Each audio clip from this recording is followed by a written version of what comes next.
All right, let's go ahead on and get started with prayer, attention prayer, and we pray. In the name of Allah, the Beneficent, the Merciful, all praises are due to Allah, the Lord of the world, the Beneficent, the Merciful Master of this day of judgment in which we now live. Thee alone do we serve, thee alone do we beseech for aid. Guide us on the right path, the path you have bestowed favors, not of those whom your wrath has brought down, nor those who go astray. Ameen. In the name of Allah, the Beneficent, the Merciful, bear witness that there is no God but Allah. Muhammad is the messenger of Allah. Glad to have all of my brothers and sisters back on for this word clearing. I am just a little bit on the tired side today. So hopefully we can get all the way through this. I think what we're gonna do, brother Wadud, is we will take a look at that word since the STW session is kind of fresh on us. It may be a good idea to take a look at that satire. And it's it is it's amazing that it shouldn't necessarily be, but that we got to talking about this, and when we finished hearing what everybody had to say about this Oscars thing, I am so much more clearer on it myself in terms of understanding what's going on. Satire, how you spell that? Is Brother Wadu still on? Yes, sir. I don't know why I'm named Sister Denise, but I'm about to say, man, you didn't have one of them operations. I know you deep into that medicine. Right, yeah. And I had my camera on briefly. Not that deep, no, sir. Wow. Technology is something. And then the enemy at play. But satire is SATIRE.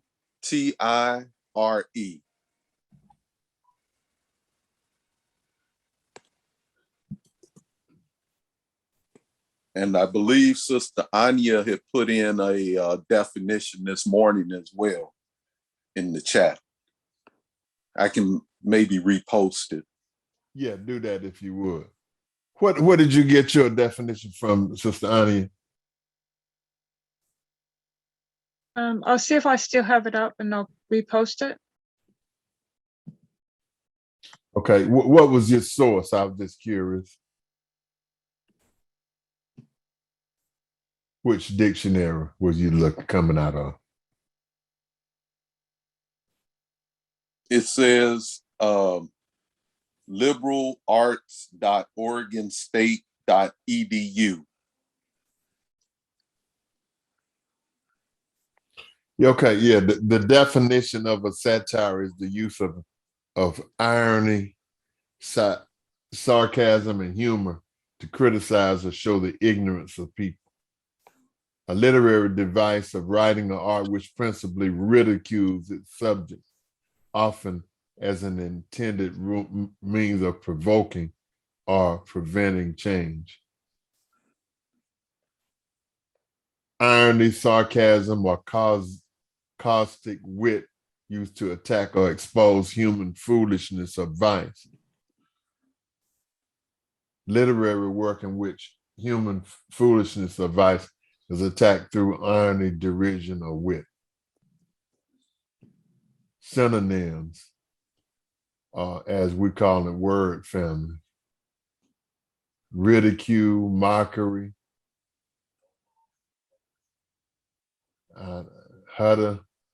Hudderbrastic, I don't know, I might not be the right pronunciation. Ironical, caricature.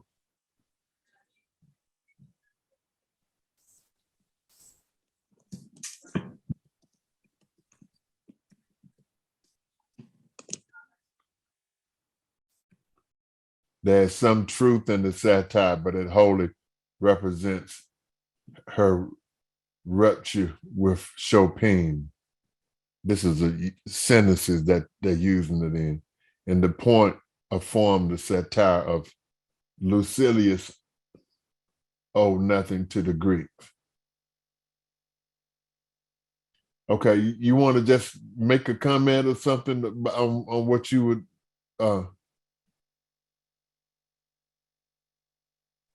your reference, Brother Wadu? We do that. Yes, sir. Because I do want to get to the auditing. So hopefully we can try to start wrapping that up today anyway. Yes, sir. In a nutshell, the definition that Sister Anya posted, and I put it in the chat, satire being the art of making someone or something look ridiculous, raising laughter in order to embarrass, humble, or discredit.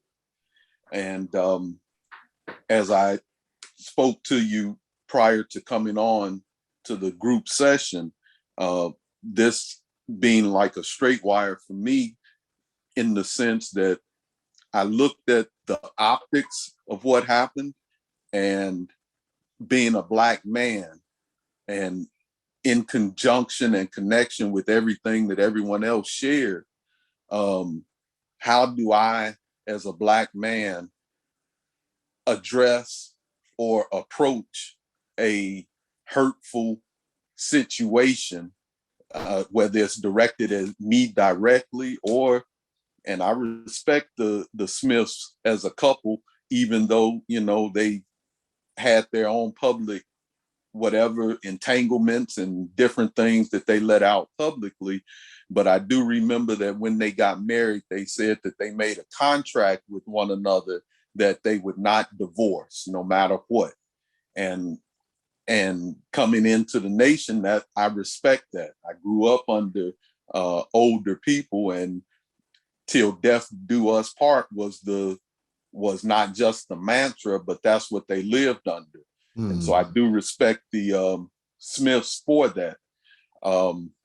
And so I had posed the question in a conversation that, what if it was an MGT that was disrespected?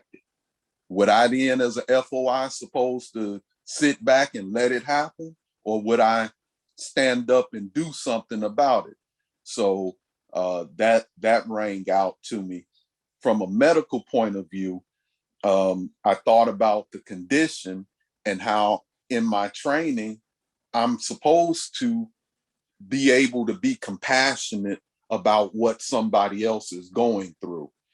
And her condition is called alopecia. And we know in different scriptures we talk about a woman's crown and glory.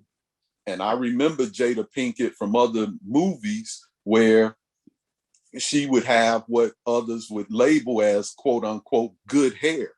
So I can only imagine the effect emotionally on her to lose her hair and have to wear a bald orientation of look.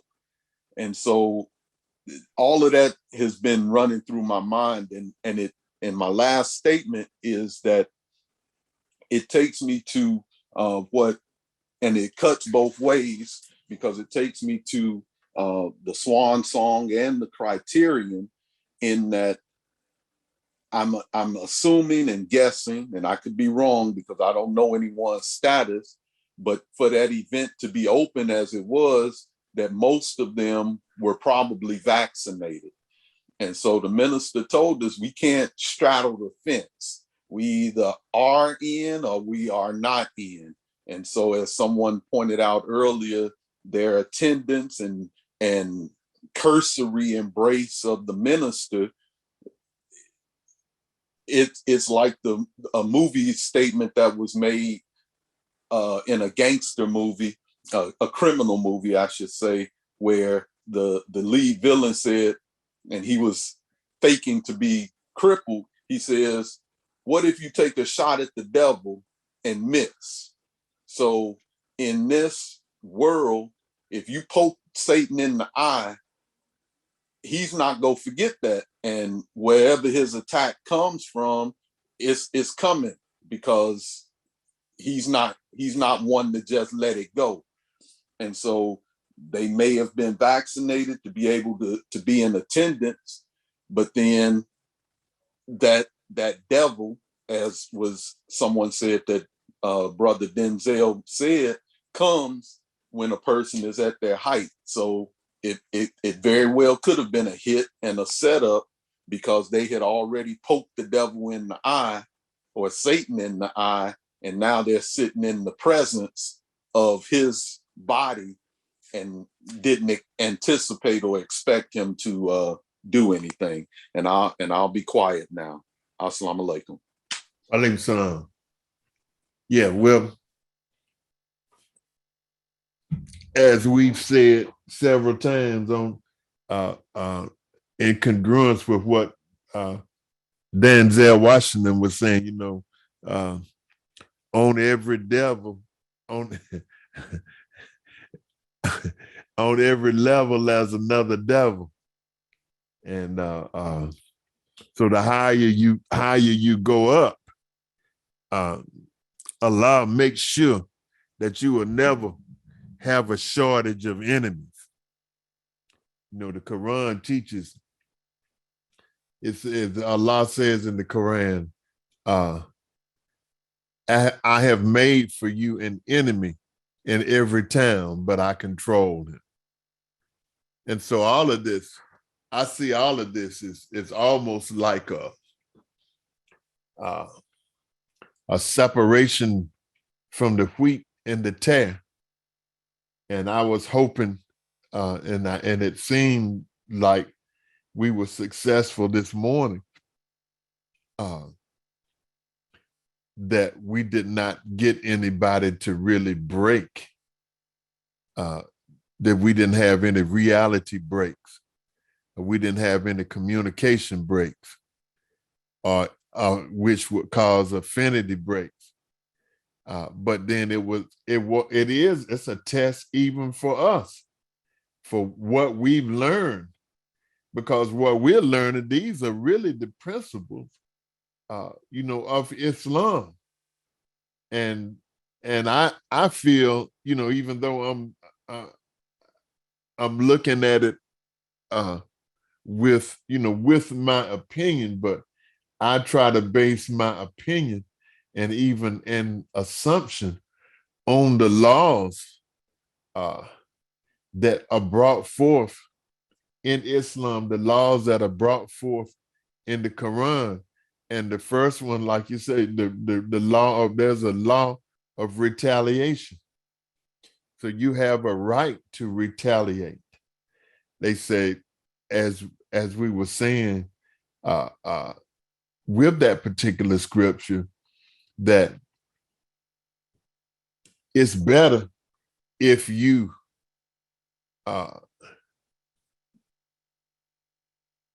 and in retaliation, there's life for you, but it is better if you, what was it? If you forgive and amend. Yes, forgive and amend. Right. Okay. Yeah, y'all forgive me. I'm trying to fade here a little bit. And so, I think, to me, I'm a little bit more solid with that. And then one thing that we didn't point out, and I know this is not word clear, and we're gonna definitely make sure we try to be as strict as we can on that. But we had the elements of that's in the conflict resolution data, where you have a conflict. He said there's always a third party. And so when you have third party, the third party was that white boy that wrote the joke for the Oscar. And I forget his name, but they had a picture of him. I don't know why I didn't think at the time to write it down. But then that sometimes, see, that's another thing that we have in Scientology called a com lag, where, the exchange between the terminals, there was a lag, just like when I'm talking, there's a little lag with everybody that's talking. There's a little bit of a lag. When I give my music lessons, if I count it off, I say 1, 2, ready, play. Then the person on the other end is not in sync because there's a lag, And so when the joke was told, there was a com lag, obviously, with Will Smith, that, it took him a second to get it, because you know how it is, you're in a good mood and then you're not expecting something. And then all of a sudden it comes down on you, like they said, like a ton of bricks, and you realize what happened. And then you said, no, I can't let this go by. You know what I mean? And I just think it was a teachable moment. And I'm really hoping that that brother and sister benefit, from this, which I know they will, because I've seen a couple of pictures on Facebook or somewhere on the internet that had Sister Jada wearing a headpiece, wearing a hijab, you see. So, I know they trying to protect their empire. They got they got what, $350 million in their holdings, So anyway, that's an interesting conversation. Let's get back to the matter at hand. We're still on auditing. We're trying to finish up auditing. We were in the we had just finished 8 and we was on 9.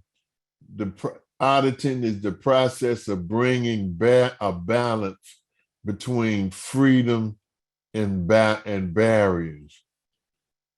Does anybody have any idea of what that means? Bringing a balance between freedom and barriers.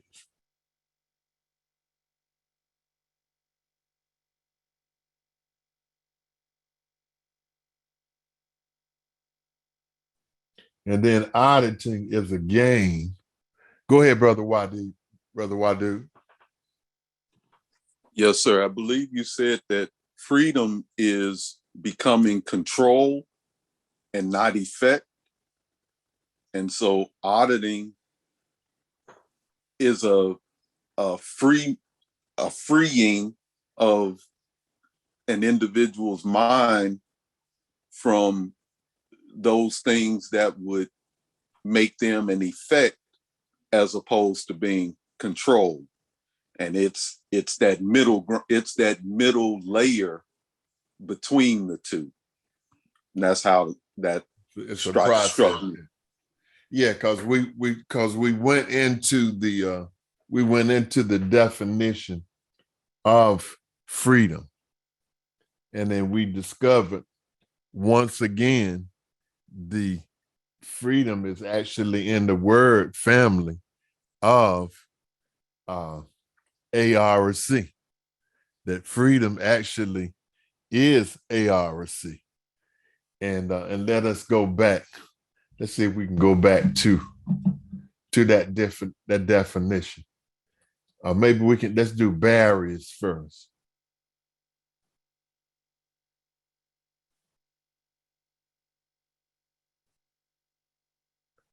Okay.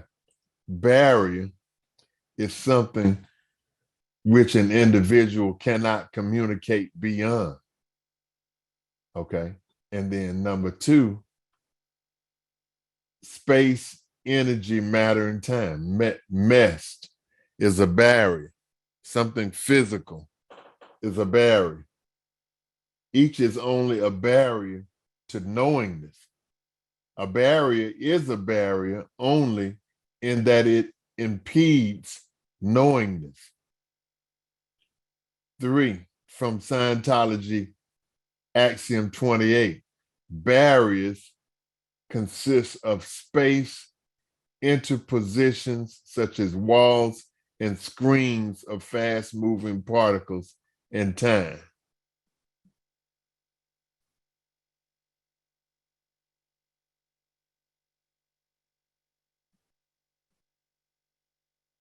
Yeah, that's kind of getting out there.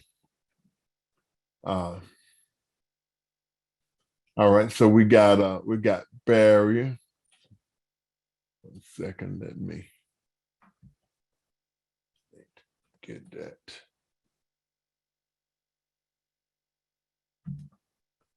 I hope we are taking notes. So you got barrier, then you go to freedom.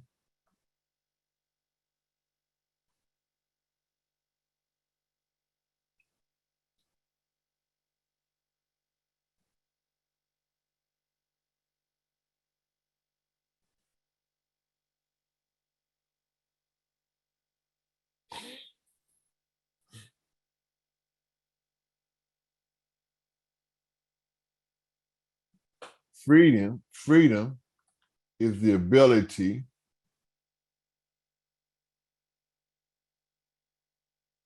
to create and position energy or matter in time and space. So that's where we got the cause definition from.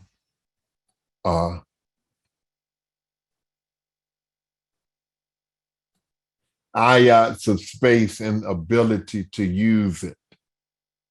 Yeah, you don't have nothing keeping you to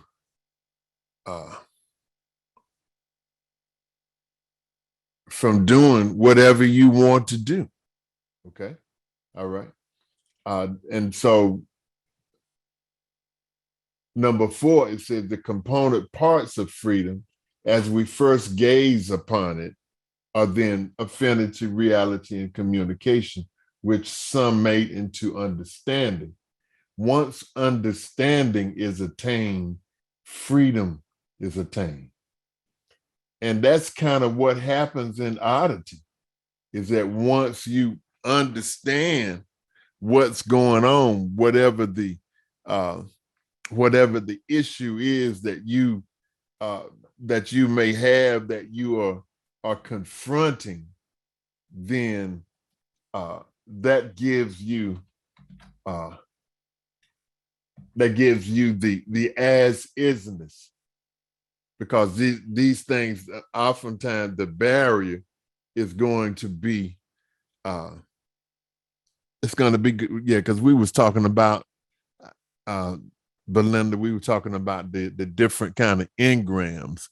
We was going to deal with the different kind of engrams, because the engrams are barriers. You know, it's something that you can't communicate beyond. You know, you get to a barrier, you have like the different barriers. We should be able to find something in here on some of these different kinds of engrams. You got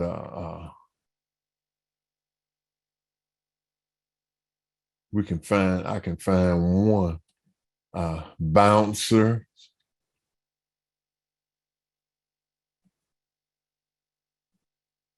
See if we find it here.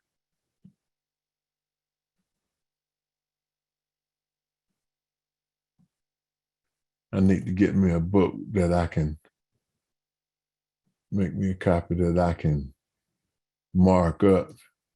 I don't like to mark up books, but it's all right if you got an electronic book, you can make a copy of it and mark it up all you want. And the reason that I don't mark books up, like my Quran, I see a lot of people like to write in their Quran and all that kind of stuff. You know, when I come back to look at the Quran again, then the part that I marked up, that I highlighted, it's going to distract me from other part of the book, which I might have a better understanding on that. Sometimes you don't highlight something because you feel like, it's not quite as important. But as you grow in your wisdom, you kiss the Quran on the front and the back, you recognize the wisdom all the way through the Quran. And at some point in time, that which seemed to be less important becomes more important. But when you look at the concept of bouncer is an engram which contains the species of phrase, can't stay here. Get out. You might say, I gotta go. It may be, and we were talking about earlier about the contents of the engram, the verbal part of the engram being probably the most effective part of the engram. So it says, get out, and other phases which will not permit the preclear to remain in its vicinity, but returns him to present time. Therefore, it is a barrier. And so by auditing, you are able to break down this barrier by constantly looking at this particular thing. You're able to see it as it is, and then it becomes the barrier aspect, the barrier quality or characteristic of the incident. It diminishes or it erases. So the second definition for a bouncer, and all of this is when it says a bouncer, it says it in the definition, it is an engram, first of all. So the preclear may be in an engram and yet be bounced in the present time. This creates a situation in which the preclear seems to be in present time, but is actually under considerable tension being held in an engram. Ironically, that makes me think of a dream that I had once.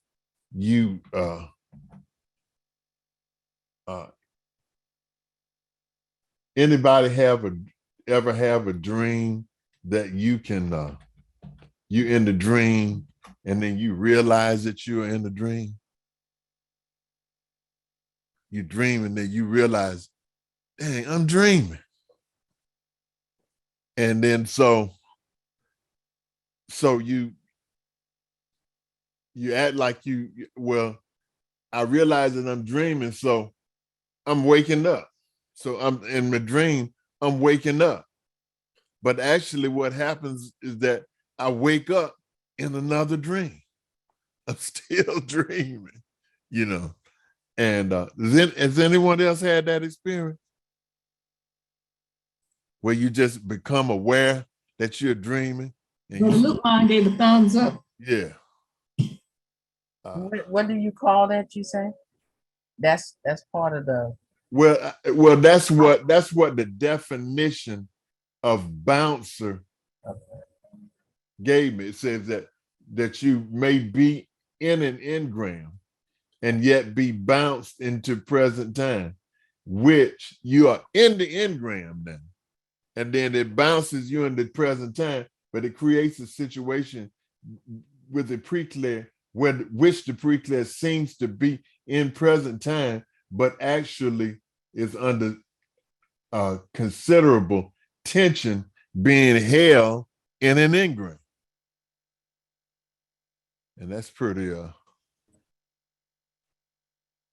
I can't say it's scary. It seems like it should be scary, but it's, I'm woke now. I think I'm in present. Anyway. Is it like you thinking about thinking, if you understand what I'm saying? It's like you thinking and you in there and then you thinking about what like you're in present time. Is it similar to out of body, sort of? I'm not sure. I'm just asking. Well, no, that's a good question. I Because the reason why I'm asking that, because even though I knew I was being audited, and my mind took me back to the womb of my mother, yet I knew I was being audited, if you understand what I'm saying, even though I was there seeing what was going on. So that's why I was asking, is it something like that? Like your body's in one place, and you seeing which way your body is here, and then but you know your body is right here, is right here in the auditing process. If you understand. right. You're in the engram, and I guess what it's saying that with the bouncers, that you can be in the engram, and then it could bounce. You could get bounced into present, into what you see, what seems to be present time, but you're not really in present time. Do you have any insight into that, Brother Luke Mon? The difference between a lucid dream and an out of body experience? Well, you know, or specifically a bouncer. I'm sorry. Or are you talking specifically about a bouncer? The relationship, the relationship she was, I guess she was trying to figure out was the bouncer. Is that coming into play? With regards to a lucid dream, are you saying? Yes, sir. Not exactly. The mechanics behind a lucid dream is that at a certain part of the night when it takes place, if you sit still, your body will actually fall back to sleep, but you'll still maintain a certain sense of awareness. So what happens is you go into what's called a dream state, but you're conscious and you're aware that you're dreaming. That's basically a lucid dream in a nutshell. That was something that's been practiced by especially Buddhists for thousands and thousands of years. You can actually maintain a certain level of awareness in a dream state, if that answers the question. But a bouncer, from my experience in auditing, a bouncer is when you start to take someone back on that time track and you start to deal with something specifically, and you're speaking about a specific engram. Let's say this took place on a Thursday in 2013, and all of a sudden they're talking about something that took place 2019. You have to keep directing them, because that engram command keeps trying to bounce you away from, because it doesn't want you to become aware of where it is. The devil's trying to redirect you and bounce you away from that engram. Right. Yeah. I think that's different than a lucid dream. Right. So now Sister Denise was talking about a prenatal experience. Can you ask that question again, Sister Denise, and see if maybe Brother Luke Mon can.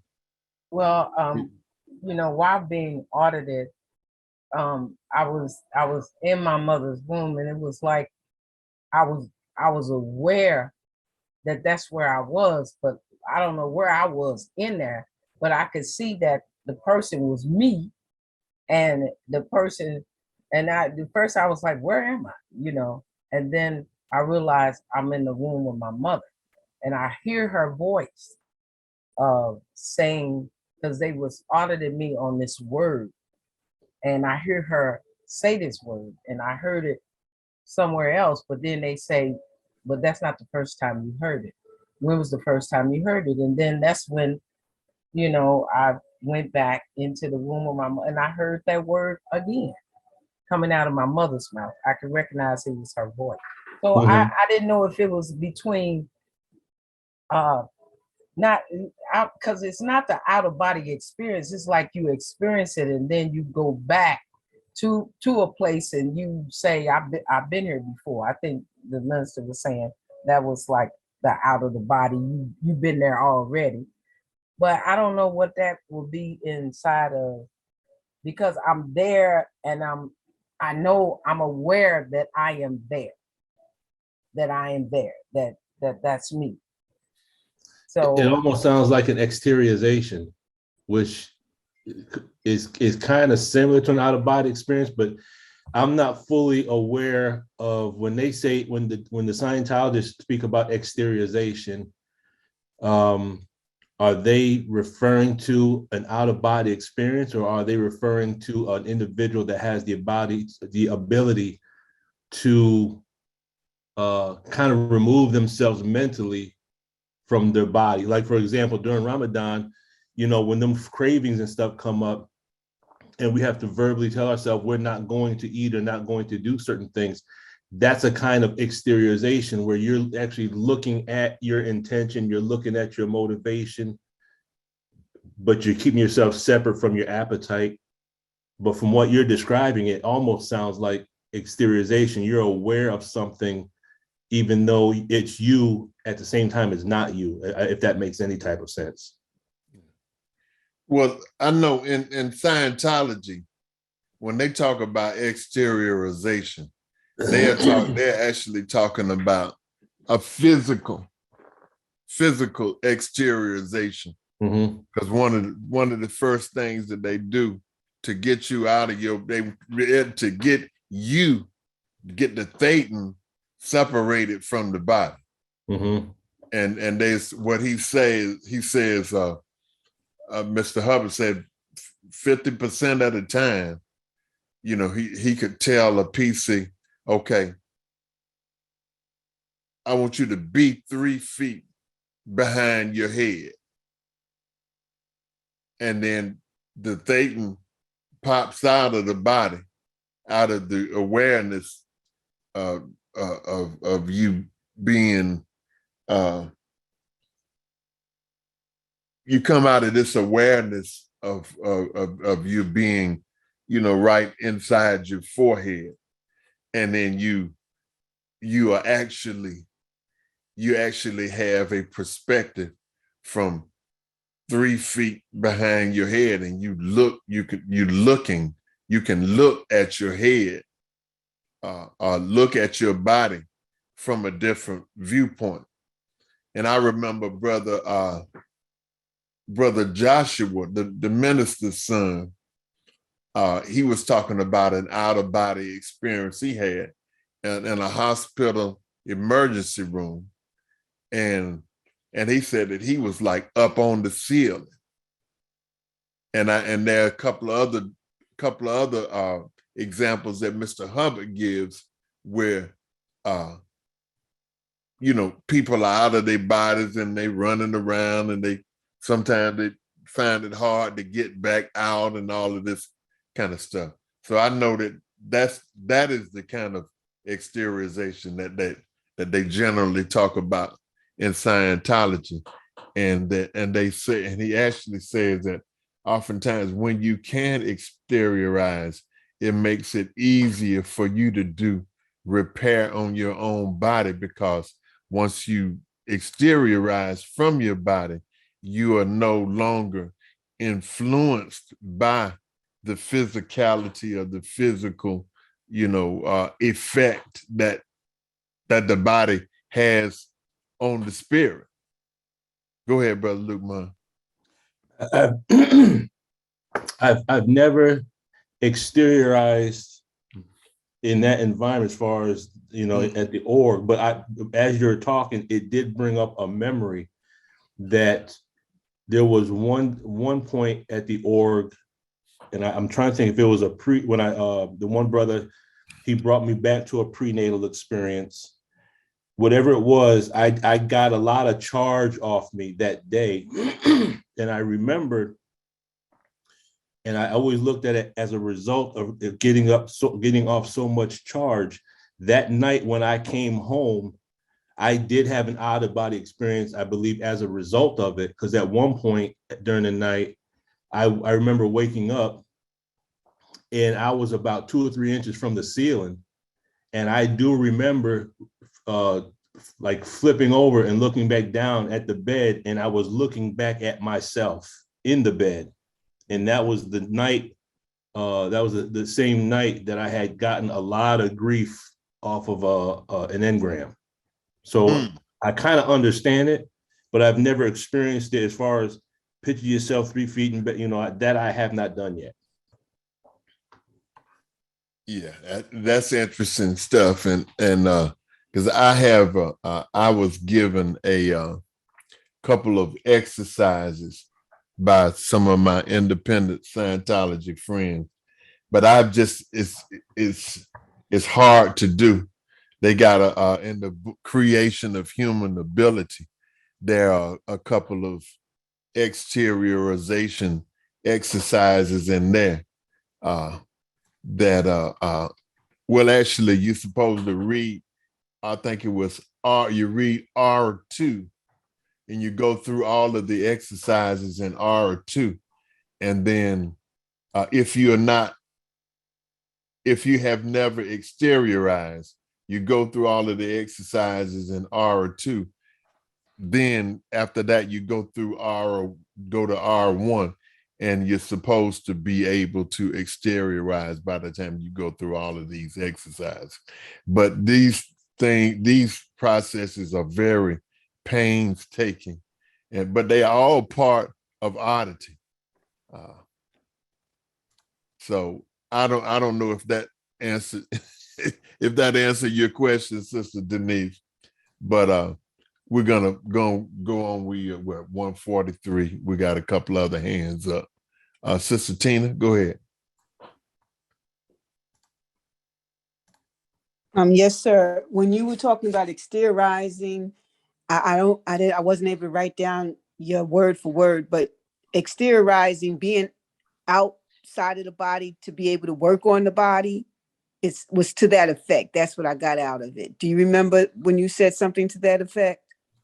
Yeah, I was just saying that is one of the realities of being able to exteriorize, is that you are able to have an effect on your body without the barrier. The body can be like a barrier. Mm-hmm. And so auditing actually creates, in some instances, exteriorization, which goes back to the definition of auditing that we are on right now, that it will causes you to break down, to get the balance between freedom and barriers, because barriers are, there are barriers. You got physical barriers, and I can see where exteriorization could very well be. You can see how that fits into the line of auditing, of the logic of auditing. Mm-hmm. So that's basically what I was saying. Okay, well, when you said that, it just made me think of when I dream, I can see in my dreams. So that's right. Yeah. So is that a part of me being able to, like, if I'm realizing I'm dreaming and I can see, can audit myself so I can see? It just made me think about that. Well, what it does, it lets you know that your physical eye is not the only way that you got to see. You find that after a certain amount of auditing, I know he talks about it in book 1. He talks about it in book 1, that he said that after you go through a certain amount of auditing, that you really should be able to get rid of your glass. And Sister Belinda, she her recent eye exam, her prescription improved. Mine had been getting a little slightly worse every year. And this year, even mine, it didn't improve, but it didn't get any worse. And that goes back to what you were saying, what we were talking about, Brother Wadu, about the trend, about how medicine trends. And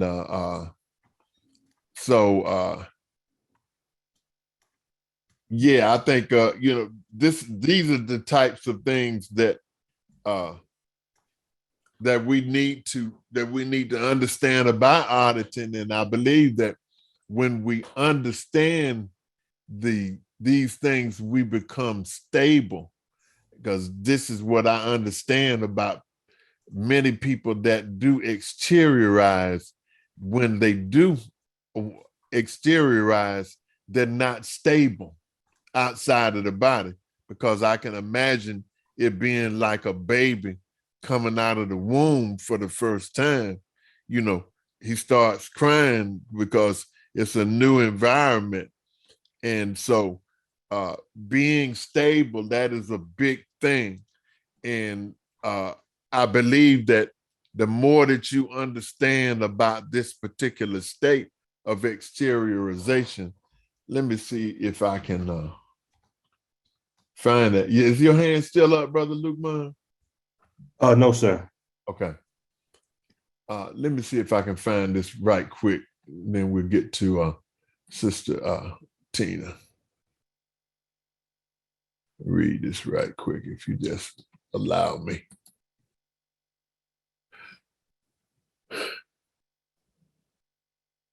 Exteriorization.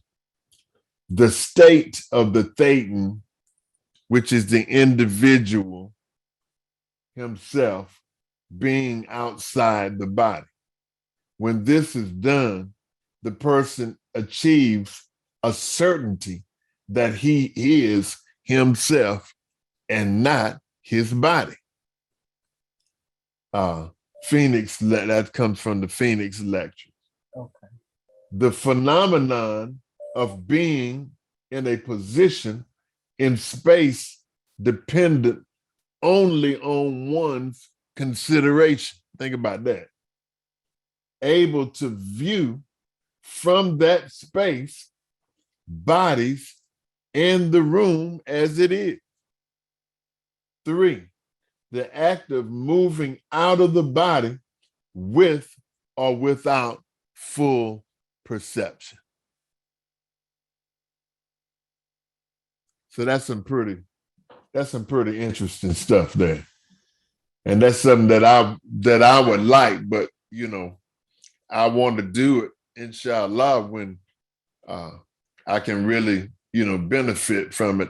I get the feeling sometimes that in the things that I've studied with Scientology is that they've got ways to just make you exteriorize. So if you get out,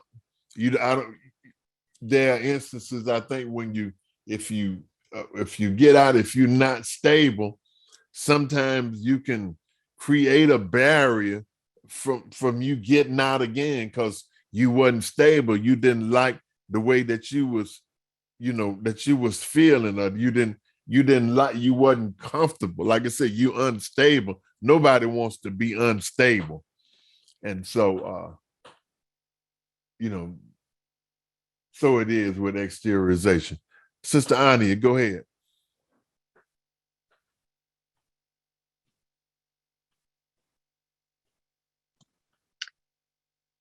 Two points.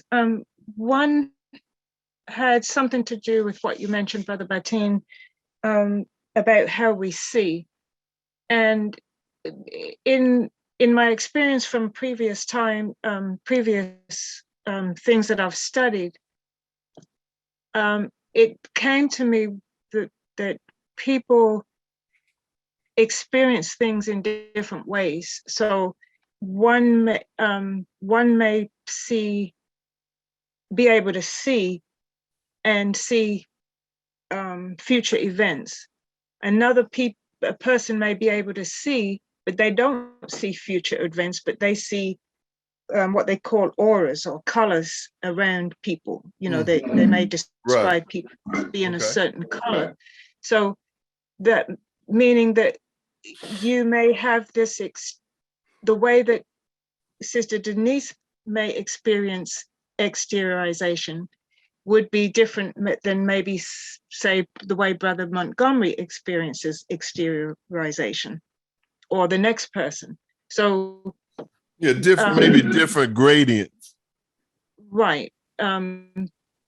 So that's one aspect of it. So when we're asking the question of whether we have experienced exteriorization, then, well, you may very well have, but it doesn't mean that your experiences that you'll be able to describe it the same way as the next person describes their experience of it.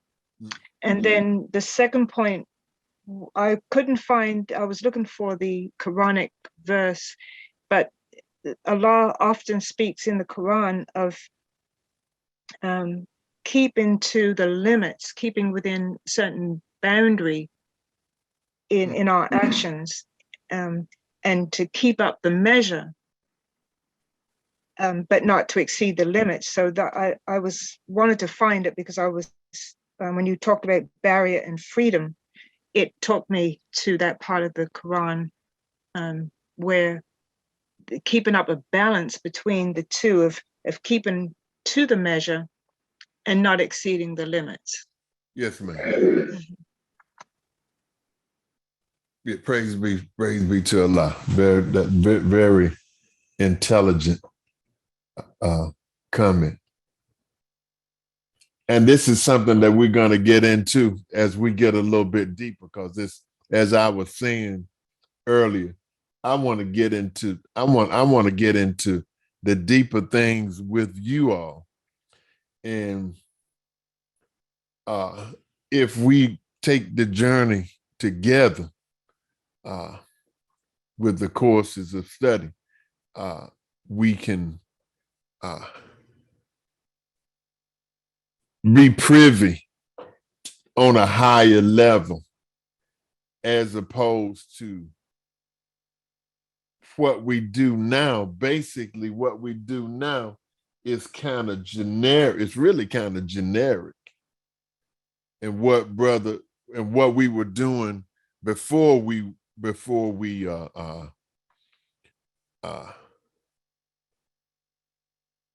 got on these different courses of study. We did handbook for pre-clears, and of course, handbook for pre-clears, that was not so much generic because it was pointed at certain subjects, which I think is, I just think that handbook for pre-clears for the NOI, that's what we need to be doing.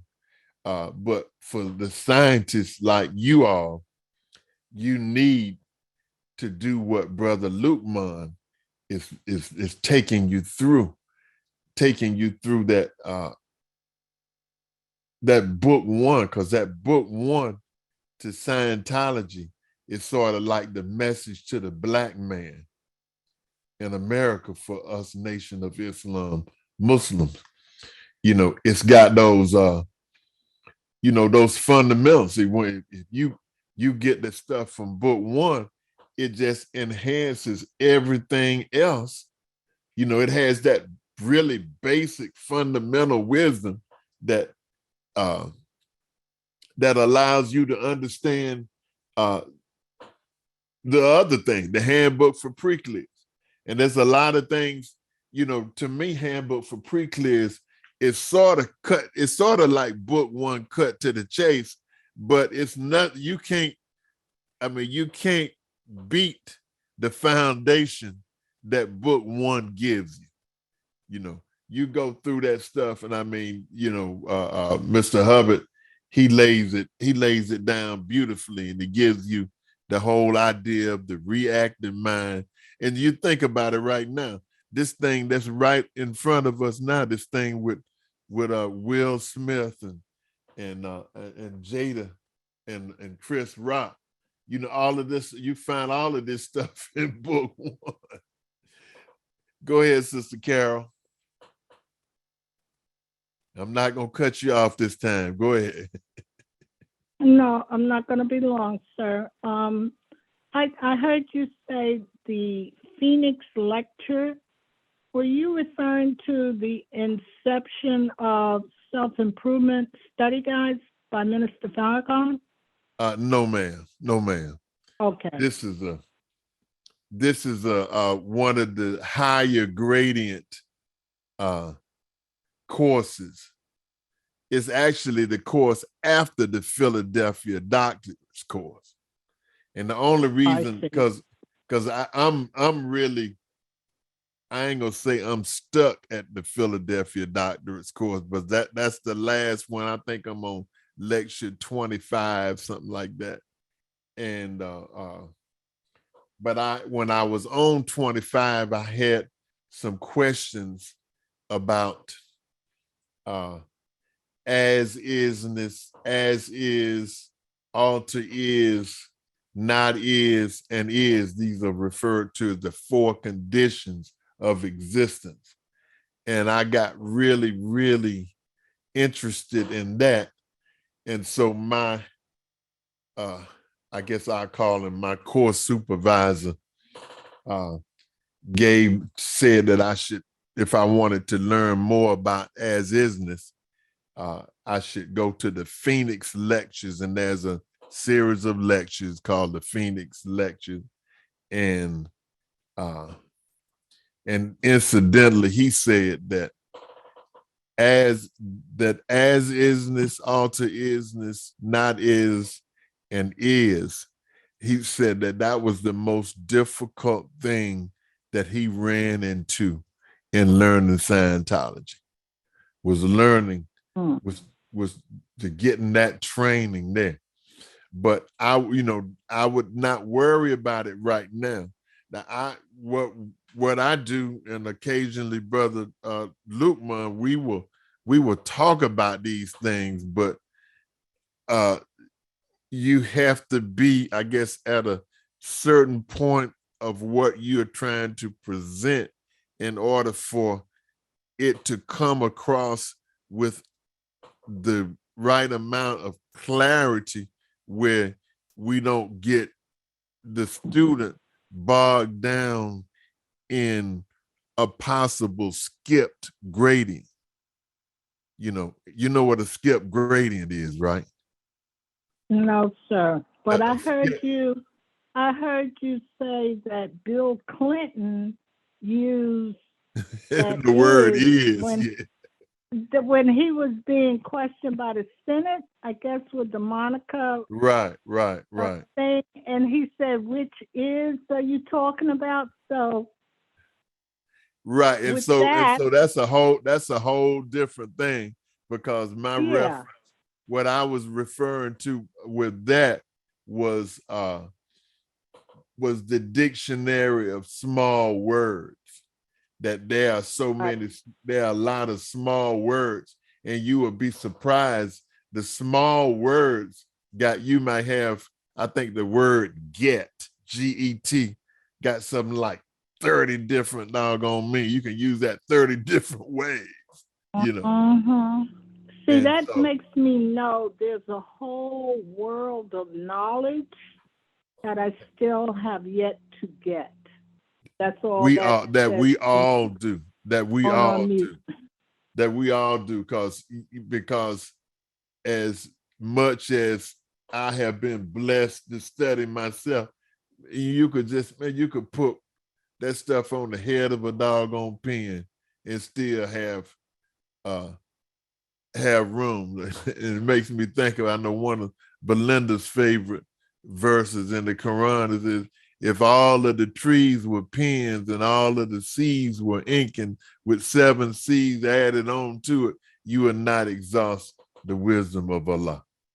So, but we're going to get into all of that because that's what we got to do, Brother Lukeman, is these concepts See, I think this is what the Honorable Elijah Muhammad did. He was able to get these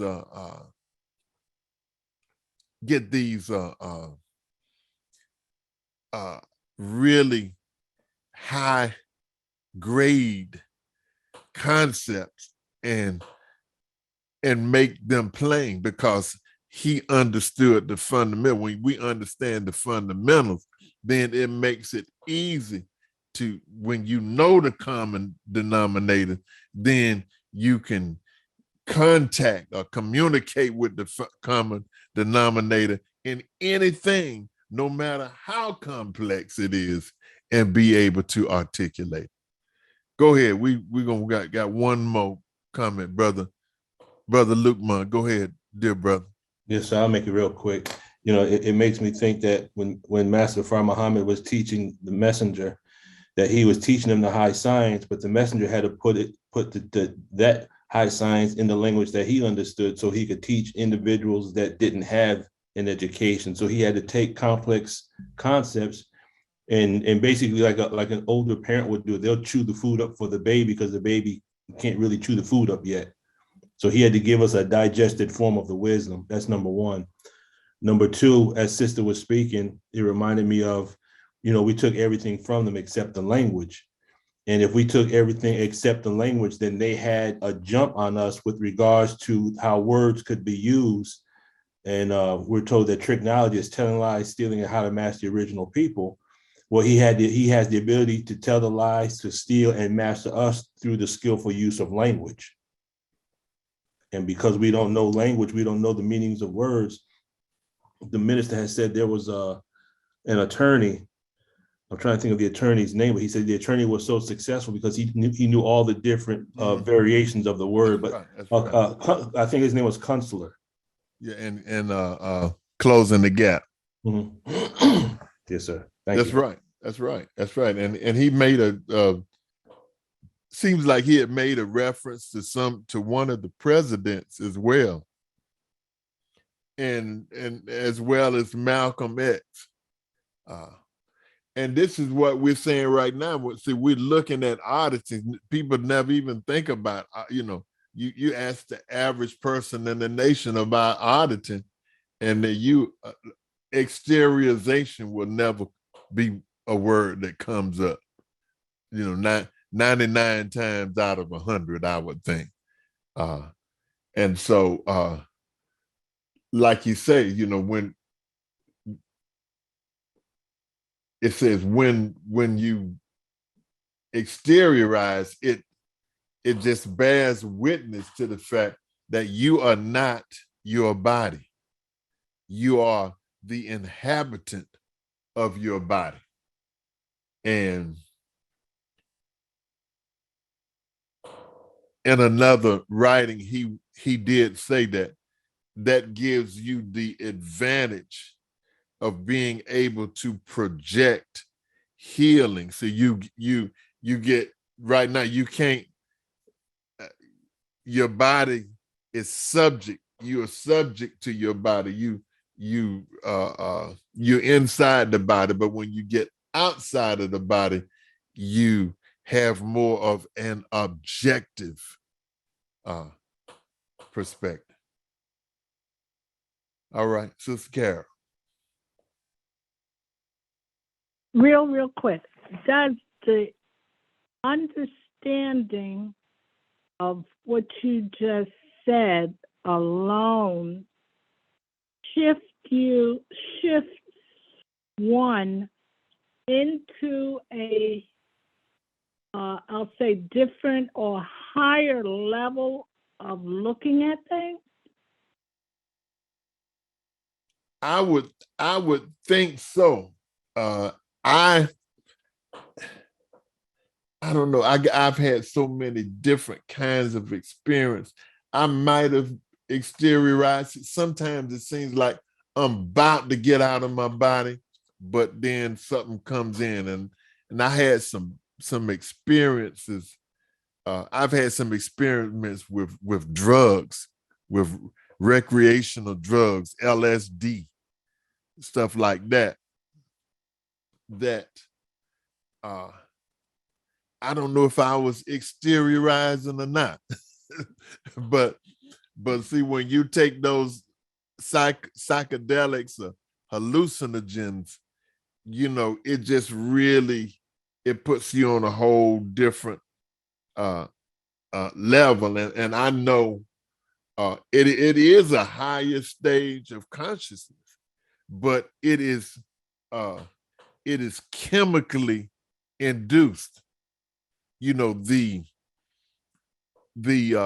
Indians used to take the mushrooms, the psilocybin mushrooms, and when I've taken them too. I've taken mushrooms, and I see what they're talking about. They say they take the mushrooms, and they would be able to solve the problems of the tribe under the influence of these mushrooms, because the intellectual clarity that is produced by, I guess it would be a certain kind of exteriorization. Because see, just like Brother Lukeman was saying earlier, he was talking about different kinds of exteriorization, where there's one exteriorization that can be achieved without without the Satan being on the top of the wall or whatever it is. And it's just simply you being able to guide your attention wherever you want it to be. And that's part of what auditing does too. It causes you to release. And I remember Sister Denise had said early on, she had brought that back to our attention, is that this is one of the stages of development in auditing before you get to clear, is that you get the state of release.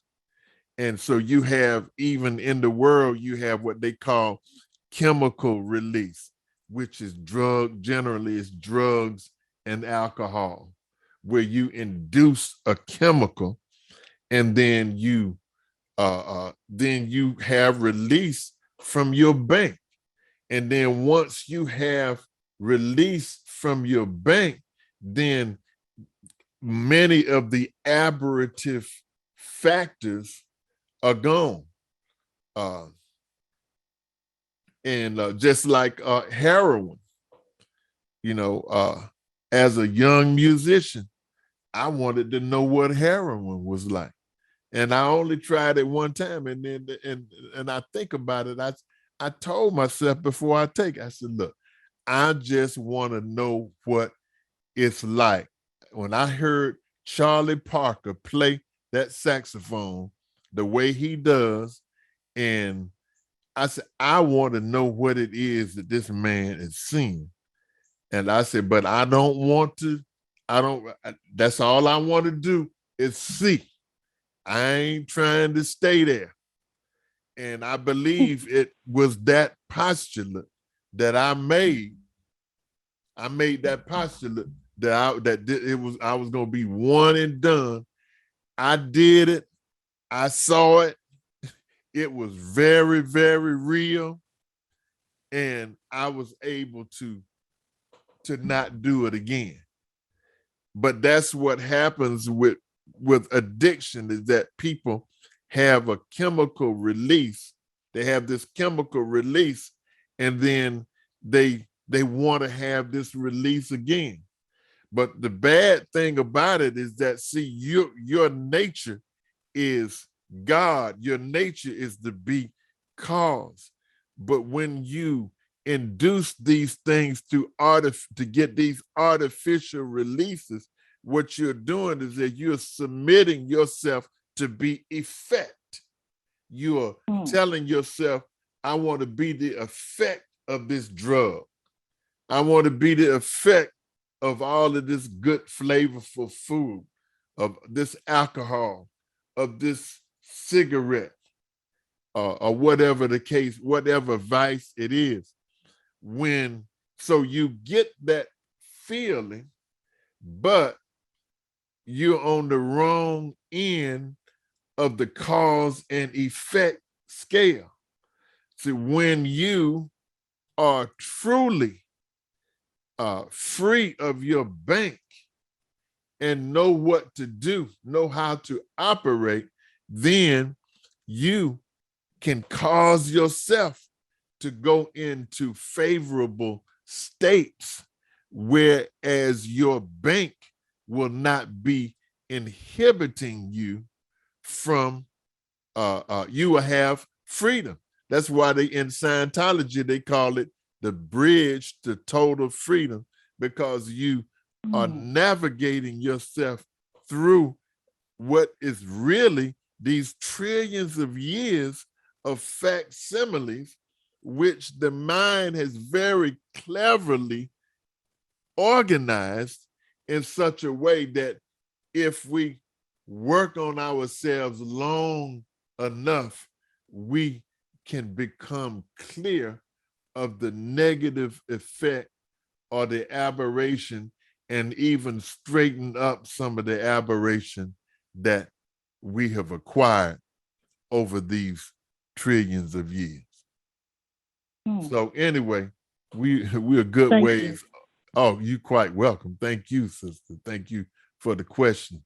Thank you all for the question. Thank you all for your presence, and thank you for your input. And I said it before, I'm gonna say it again. You know, I love hanging out with you all.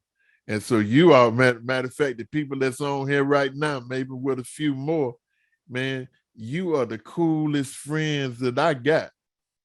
I just want you to know that. I ain't just saying it just to be said. I really feel that. And thank you so much, Sister Carol, Sister Tina, Sister Ania, Belinda, my beautiful, lovely wife, Brother Montgomery, Sister Denise, Brother Wadu. Did I miss anybody? And brother, my brother Lukeman. Go ahead, brother. We may as well go ahead and splurge a little bit. Oh no, I just wanted to ask any of the believers if they have heard from Sister Cheryl. I haven't. She hadn't been on STW in a while. I think she said she was taking some course or something, and that she wouldn't be on for a while. I do know she's taking the Philadelphia doctorate course, but I was just wondering because you know, when there's certain faces you don't see on a regular, you start to ask questions. That's right. That's right. Assalamu alaikum. As you should. Salam. Sister Carol is doing fine. Sister Sharon and I visited with her last week, and she is actually doing fine. Okay. Yes. Is Sister Carol or Sister Carol or Sister Cheryl? You said Carol. Oh, I'm sorry. I meant Sister Cheryl Sabaz. That's who you're talking about. Yes, ma'am. Yes, ma'am. Thank you. Yeah. Yes, sir. That's who I meant to say. Okay. Okay. Praise be to Allah. It's good that we have, we establishing. So, Brother Bateen, what happened with your scan? I was a little tardy getting on the first session. I'm still waiting for the results. Oh, okay. Yes, ma'am. Yeah. Yeah. We haven't had no hallelujah moments, so I don't know. It was Sister Carol was bringing it up from the rear, brother. but yes, sister. I'm inshallah. I'll know something. We're gonna have the first day of Ramadan. I'll inshallah. I'll know kind of know what's going on. Whatever way it is, it's gonna be fine.